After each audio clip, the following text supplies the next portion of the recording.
एक बात और आपसे मीनाक्षी जी, आपकी अनुमति हो तो, जिस बात पे भी चर्चा आपकी और अजीत भैया की हो रही थी, उसमें मैं एक बात जोड़ दूं कि क्यों, कोई बिना नाम लिए, कि क्यों प्रधानमंत्री जी इतना अपील करते हैं, और दूसरा मैं फिर बिना नाम लिए कि अपील नहीं करते हमें, बिना नाम लिए मैं कह रहा हूं, क्योंकि प्रधानमंत्री जी की जो तैयारी होती है, आप याद कीजिए जब जनवरी 22 को 2024 में राम मंदिर अयोध्या का लोकार्पण होना था, 11 दिन का उन्होंने अनुष्ठान किया।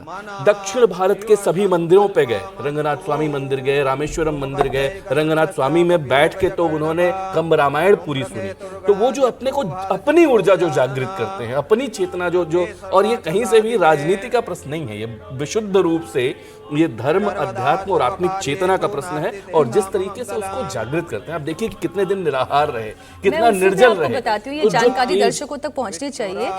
जो राम मंदिर निर्माण समिति है, उसके जो कोषाध्यक्ष हैं स्वामी गोविंद देव गिरी जी महाराज, मेरा उनसे मिलना हुआ। मैंने उनसे पूछा कि क्या ये पूरे नियमावली आपने बताई थी कि आपको निराहार रहना है? तो उन्होंने कहा कि मैंने तो सिर्फ निराहार की एक परंपरा बताई थी, और ये भी कहा था कि क्योंकि आपका इतना व्यस्त कार्यक्रम होता है तो इसलिए आप निराहार ना भी रहें तो भी कोई उसमें आपत्ति नहीं है। उन्होंने कहा निराहार ही नहीं, वो निर्जल रहे।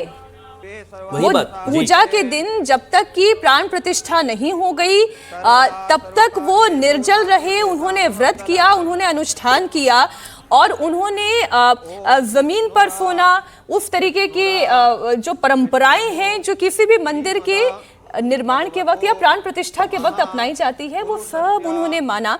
तो ये उनकी इच्छा थी, ये वो नहीं भी कर सकते थे, पर उनकी इच्छा थी, उन्होंने ये किया। यही बात है कि अपनी जो तैयारी करते हैं, अपने को जागृत करने की, अपनी चेतना को जागृत करने की जो तैयारी करते हैं, और उसके कारण उनके पूरे व्यक्तित्व में, उनके चेहरे पे जो तेज आता है, उनकी आंखों में जो तेज आता है, वो प्रभावित करता है, वो लोगों से को कनेक्ट करता है उससे बहुत अच्छी तरह से। सोमनाथ मंदिर के अमृत महोत्सव के मौके पर कुंभाभिषेक हो रहा है, और इस दौरान वैदिक मंत्रों के बीच 11 तीर्थों के जल से शिखर का कुंभाभिषेक किया जाएगा। 90 मीटर ऊंची क्रेन की मदद से कलश के जल से मंदिर का अभिषेक होगा, और विशेष रूप से तैयार किए गए करीब 8 फीट ऊंचे कलश की क्षमता 1100 लीटर की है। 90 मीटर ऊंची क्रेन की मदद से इस विशाल कलश को मंदिर के शिखर तक बड़ी सावधानी से पहुंचाया जाएगा। अत्याधुनिक रिमोट कंट्रोल प्रणाली और सेंसर सिस्टम की सहायता से ये भारी भरकम क्रेन केवल 3 मिनट में कलश को शिखर पर पहुंचा देगी। इस दौरान 51 ब्राह्मण वैदिक मंत्रोच्चार के बीच अतिरुद्र पाठ करेंगे। महारुद्र यज्ञ में 1,25,000 आहुतियां दी जाएंगी। अभिषेक के बाद वायुसेना की सूर्य किरण टीम मंदिर के ऊपर एरोबैटिक शो भी करेगी। चेतक हेलीकॉप्टर के जरिए मंदिर पर फूल भी बरसाए जाएंगे। ये पहला मौका है जब सोमनाथ मंदिर में कुंभाभिषेक होगा। ये सामान्य पूजा नहीं है, कई दिनों तक चलने वाला ये अभिषेक है, और इस दौरान यज्ञ, हवन, मंत्रोच्चार, रुद्रपाठ, अग्नि अनुष्ठान होते हैं। सैकड़ों कलशों में पवित्र नदियों का जल भरा जाता है। कलशों को वैदिक मंत्रों से ऊर्जावान किया जाता है। पूजा के बाद शिखर और देव विग्रहों पर जल चढ़ाया जाता है। किसी भी मंदिर में कुंभाभिषेक हर 12 साल में एक बार होता है। माना जाता है कि इससे मंदिर की दिव्य शक्ति दोबारा जागृत होती है। सोमनाथ का वैभव और इससे जुड़ी हुई सियासत से जुड़ी हुई जानकारी भी आपके सामने रख दें। 13 नवंबर 1947 को हाथ में समुद्र का पानी लेकर मंदिर पहुंचे थे सरदार वल्लभ भाई पटेल, और उन्होंने इस मंदिर के पुनर्निर्माण का संकल्प लिया था। सरदार वल्लभ भाई पटेल कैबिनेट में जब थे, और उस दौरान उन्होंने इस मंदिर के निर्माण का जब फैसला लिया तो तत्कालीन प्रधानमंत्री जवाहरलाल नेहरू उनके इस फैसले से बहुत कंफर्टेबल नहीं थे। उन्होंने पुनर्निर्माण का जो प्रस्ताव रखा गया था उस पर आपत्ति भी जताई थी।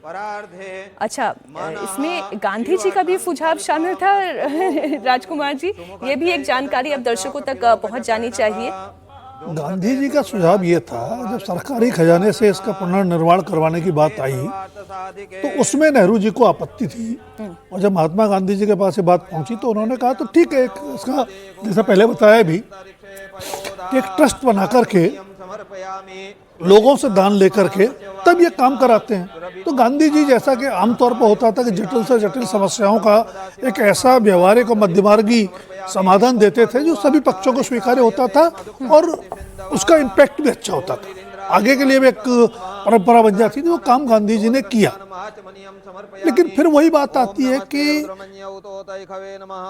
एक चीज जो समझ से परे है, उसमें बहस लंबे समय तक चल भी सकती है, विद्वानों को करनी चाहिए कि क्या किसी पद पर या संवैधानिक पद पर विराजमान होने से व्यक्ति की धार्मिक, आध्यात्मिक, सामाजिक पहचान बदल जाती है, या उसको छुपाने की जरूरत पड़ती है, या उससे विमुख होने की जरूरत पड़ती है। मुझे लगता है बहुत व्यवहारिक या सकारात्मक सोच रही है। अगर आप हिंदू हैं तो हिंदू हैं,